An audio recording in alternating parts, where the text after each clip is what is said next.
Tabe, jumpa lagi dengan saya di Negara Bijaksana, channel yang membahas sebuah persoalan populer di Indonesia secara bijaksana dan dijamin dengan pemikiran terbaru. Saya mau menanggapi ada pertanyaan dari seorang warga negara Indonesia dari sebuah daerah terpencil di Indonesia menyangkut tantangan dari seorang anggota DPR, Muhammad Sahroni, menyangkut keberadaan Dewan Perwakilan Rakyat atau DPR. Dia mengatakan orang yang punya ide bahwa bubarkan DPR itu, dia mengatakan bahwa itu sebagai orang tertolol di dunia, orang paling tolol di dunia. Artinya Pak Sahroni dia mau mengatakan bahwa tidak mungkin sebuah negara itu tidak punya legislatif atau tidak punya DPR, itu tidak mungkin. Seperti negara ini atau negara tanpa DPR itu bisa bubar gitu ya. Saya mau menjawab begini, kalau cara berpikir kita secara konstitusi, maka negara harus punya, terutama negara Indonesia harus punya DPR. Itu kalau kita mau setia kepada konstitusi kita atau undang-undang dasar kita. Tapi kalau kita mau bicara tentang secara sains atau secara keilmuan, negara itu pernah hidup tanpa DPR. Bukan negara Indonesia ya, tapi negara di dunia. Karena ide tentang DPR itu diawali dengan trias politika dari teori Montesquieu ya. Dia memikirkan pada abad ke-17 atau masuk abad ke-18. Itu Montesquieu baru berpikir tentang trias politika, adanya pembagian kekuasaan menurut 3 lembaga negara, yaitu kekuasaan legislatif, yaitu DPR, kita di Indonesia mengatakan DPR, kalau di luar negeri mengatakan Senat atau Senator. Terus kita juga mengenal adanya kekuasaan eksekutif, yaitu pemerintah, dan kekuasaan yudikatif, yaitu para hakim, para jaksa, dan dibantu dengan para pengacara ya, para advokat. Itu mereka ini disebut kekuasaan yudikatif.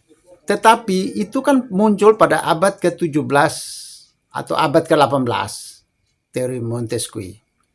Artinya sebelum abad ke-17 ini atau sebelum abad ke-18 ini, berarti kan ada negara-negara di dunia yang tanpa 3 kekuasaan ini, tanpa legislatif, tanpa yudikatif, atau mungkin hanya ada cuma eksekutif, yaitu negara-negara yang berbentuk kerajaan, kaisar, dan berbagai macam negara sebelum adanya negara disebut negara-negara modern. Pertanyaan kita, tanpa legislatif pun, tanpa DPR pun, ternyata negara itu ada. Banyak negara-negara ada, meskipun lambat laun mereka berubah juga. Tapi bukan berarti tanpa negara, bukan berarti negara hancur kalau tanpa DPR atau tanpa legislatif.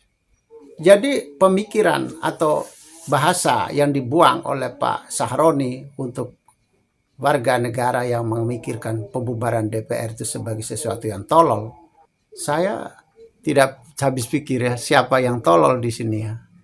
Karena DPR itu baru ada tuh pada abad ke-18, yang berarti ada hampir 2000 tahun sebelumnya itu tidak ada legislatif, tidak ada DPR. Banyak negara masih bisa hidup. Negara itu ada pada seumuran dengan pemikiran di Yunani kuno. Negara berdiri pada abad ke-8 sampai 6 sebelum Masehi. Sesudah Masehi itu pada abad ke-18 baru muncul teori Montesquieu, trias politika, yaitu ada DPR, ada legislatif.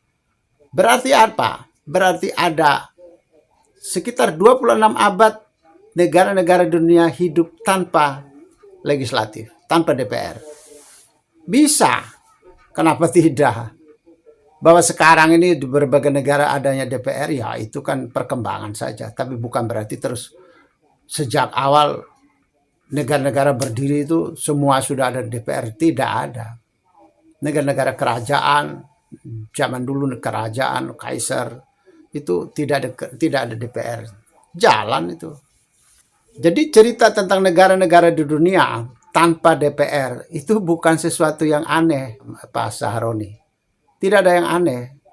Justru usia DPR jauh lebih singkat dibanding usia tidak ada DPR. Negara tanpa DPR itu jauh lebih panjang. 26 abad negara-negara di dunia tanpa DPR. Nah, sekarang kalau hitung dari abad 18, ada berapa abad? Belum sampai 3 abad kan? Sekarang abad 21. Usia DPR itu baru 3 abad di muka bumi secara teoritis ya, secara keilmuan baru 3 abad. Sedangkan negara-negara dunia sudah hidup 26 abad tanpa DPR. Bisa. Kenapa tidak? Jadi dalam hal ini yang tolol siapa nih Pak Sahroni? Jadi kalau kita berpikir tentang konstitusi, hidup harus taat konstitusi, iya. Kita harus punya DPR. Tapi kalau kita berpikir secara sains, secara keilmuan, secara teoritis, 26 abad negara-negara di dunia tanpa DPR. Bisa. Usia DPR itu di muka bumi ini nih masih lebih singkat. Terlalu singkat, masih pendek sekali. Baru 3 abad. Mungkin atau tidak Indonesia tidak perlu DPR? Ya mungkin saja. Kalau memang kita mau. Mungkinnya di mana? Letaknya pada revisi konstitusi. Revisi Undang-Undang Dasar 45 kita. Revisi di bahwa tidak ada lagi DPR di Indonesia. Bisa. Jadi perbuatan pertama kita adalah revisi Undang-Undang Dasar 45 kita atau amandemen tanpa DPR lagi. Sehingga kita menjalankan konstitusi kita sudah tidak ada DPR. Jadi tidak masalah. Apakah secara manajerial negara bisakah tanpa DPR? Kenapa tidak? Kita lihat selama ini gelombang-gelombang kontrol publik kepada negara kita, kepada pemerintah kita, kepada eksekutif kita, kepada legislatif, kepada yudikatif kita kan jalan terus sejak zaman keterbukaan, sejak zaman informasi, teknologi informasi yang begitu masif seperti sekarang ini. Maka kontrol publik terhadap negara menjadi semakin masif, semakin intens, semakin rapat. Rakyat menjadi makin bisa kontrol negaranya, makin kontrol pemerintahnya. Karena adanya informasi, teknologi informasi yang begitu masif sekarang. Ratusan juta orang Indonesia sekarang memegang HP, memegang smartphone, handphone, menggunakan internet. Maka mereka mudah mengontrol pemerintah kita. Kita lihat ya, dengan adanya 3 lembaga di sebuah negara, maka rakyat menjadi kontrol kepada 3 lembaga ini. Kontrol kepada yudikatif, kontrol kepada eksekutif, dan kontrol kepada legislatif. Legislatif yang diharapkan dia menjadi pengontrol pemerintah. Pada akhirnya kan ketika legislatif kita tidak bagus kualitasnya, tidak bagus kontrol mereka terhadap negara, kontrol mereka terhadap pemerintah, rakyat tidak merasa terwakilkan aspirasi mereka, akhirnya lihat saja, termasuk yang sekarang ini sedang terjadi ini, rakyat akan menjadi kontrol bagi legislatifnya. Rakyat malah kontrol DPR. Rakyat bosan dengan DPR. Rakyat kritik DPR. Artinya rakyat diharapkan dia mengirim wakilnya yaitu DPR. DPR diharap mengontrol negara. Ternyata DPR pun dikontrol oleh rakyat juga. Jadi rakyat jadi tugasnya jadi banyak. Rakyat sendiri yang mengontrol pemerintah, rakyat sendiri mengontrol eksekutif, rakyat sendiri yang mengontrol yudikatif, kehakiman atau dunia hukum kita, rakyat juga yang mengontrol legislatif. Nah, daripada rakyat bingung mengontrol banyak sekali yang dikontrol, yaitu rakyat harus mengontrol pemerintah, mengontrol DPR, mengontrol yudikatif, mendingan tidak usah ada DPR supaya rakyat hanya terfokus pada mengontrol pemerintah dan yudikatif saja. Karena adanya DPR juga rakyat juga capek juga mengontrolnya. Kecuali DPR kita sudah matang, sudah bagus mutunya sehingga dia sendiri tidak perlu dikontrol.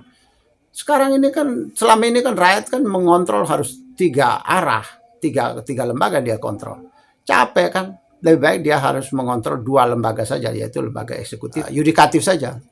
Legislatif dia tidak perlu kontrol lagi karena sudah tidak ada. Jadi kontrol publik terhadap negara kita menjadi lebih efektif ketika yang dikontrol cuma 2 lembaga. 1 lembaga sudah hilang. Kesimpulannya begini. Pembicaraan wacana atau secara teoritis tentang negara tidak pakai lembaga legislatif itu bukan sesuatu yang aneh, sudah biasa. Praktek kenegaraan tanpa DPR itu sudah biasa. Yang kedua, di alam demokrasi, di alam informasi yang begitu masif sekarang ini, alat-alat informasi, alat komunikasi yang begitu masif sekarang ini, maka rakyat bisa bersuara secara langsung.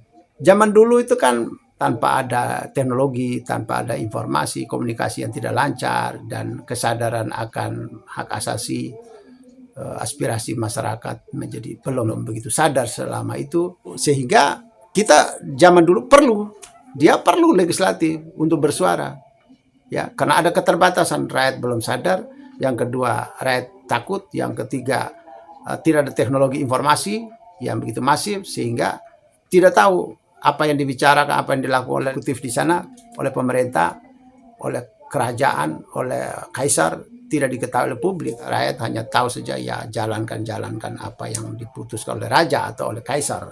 Butuh legislatif pada masa itu. Sekarang kan rakyat sudah banyak yang sadar tentang hak dia, tentang rakyat banyak yang cerdas, dan juga ada alat komunikasi, rakyat selalu bisa berteriak setiap saat. Saya ingat ya, di waktu saya kecil itu di Flores itu kalau ada sesuatu pekerjaan di masyarakat di Flores, tahun 60-an, 70-an, 80-an itu masih orang harus memberitahu kepada saudara-saudaranya, tetangganya, wah sini ada kematian, silakan tolong datang menguburkan, memakamkan, atau di sini ada pernikahan, tolong hadir. Dikirim, kurirnya kirim berupa orang per orang dikirim ke menyebarkan kabar. Sekarang di Flores sendiri tidak perlu lagi pakai kurir manusia, sudah tidak perlu. Dia sudah pakai SMS atau pakai WA atau pakai Facebook, internet sekarang. Komunikasi antar masyarakat di Flores sekarang sudah canggih juga, sehingga kurir-kurir yang berupa manusia sudah hemat tenaga. Nah, sekarang di negara kita juga begitu. Dalam ketatanegaraan kita juga harus begitu, harus bisa disesuaikan dengan perkembangan zaman.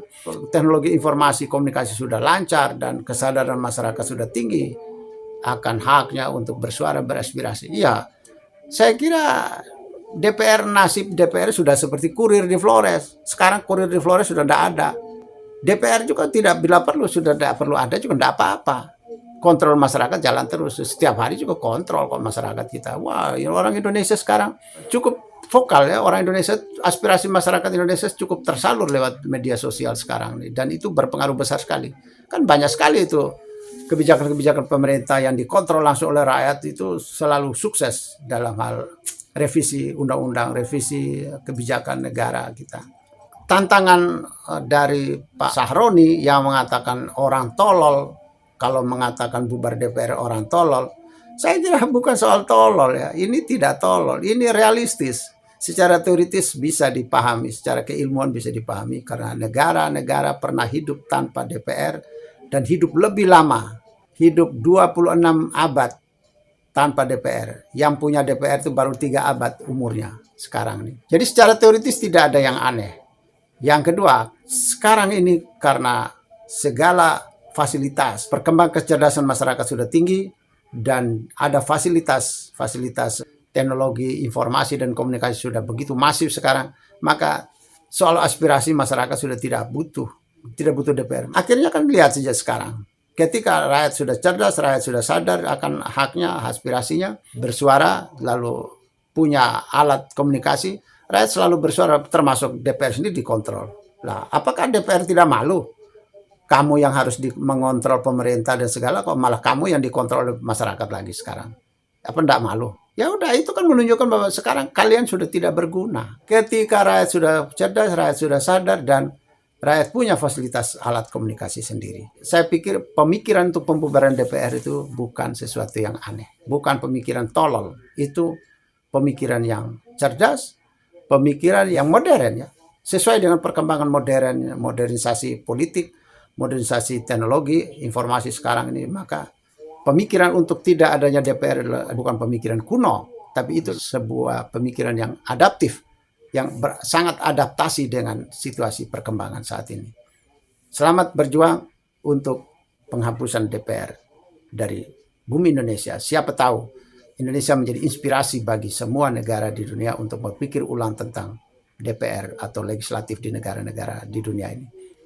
Terima kasih, selamat berjuang.